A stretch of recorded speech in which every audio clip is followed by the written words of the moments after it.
Hello guys, आज चाहिँ वैशाख 4 गते आमा खुवाउने औँसीको दिनमा म चाहिँ आमालाई खुवाउनको लागि दुईटा भाले काटेर रोस्ट बनाउँदैछु।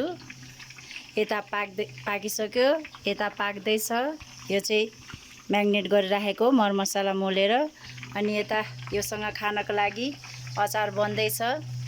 नयाँ वर्ष पनि हो र आमा खुवाउने औँसी पनि भनौँ, र सबैजनालाई आमा खुवाउने औँसीको शुभकामना, र सबैले मिठो मिठो खानेकुराहरू बनाएर खुवाउनु भएको होला। सायद म चाहिँ यही रोस्ट बनाएर खुवाउनु लागेको। खाना पाकिसक्यो। मैले चाहिँ आमालाई मनपर्ने भएको भएर चाहिँ रोस्ट बनाएको हो। खासमा चाहिँ अब हजुरहरूको आमाहरूलाई के मनपर्छ त्यही मिठो मिठो बनाएर खुवाउनु होला। सबैजनालाई धेरै धेरै धन्यवाद मेरो भिडियो हेरेर साथ दिनुभएकोमा।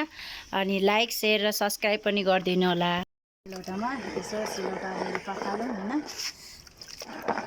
हामी चाहिँ सिलौटामै किनेर अचार खान्छौँ।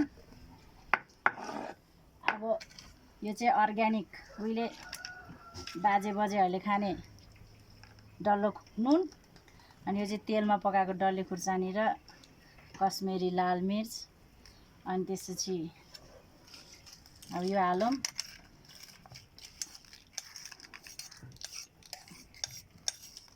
यो चाहिँ अघि पकाएको टमाटर, टिम्बुर, यसलाई मजाले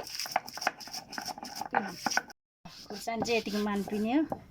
अब चाहिँ यसमा टमाटर हालेर मजाले अघिको रोस्टसँग खानलाई एकदमै मिठो हुन्छ।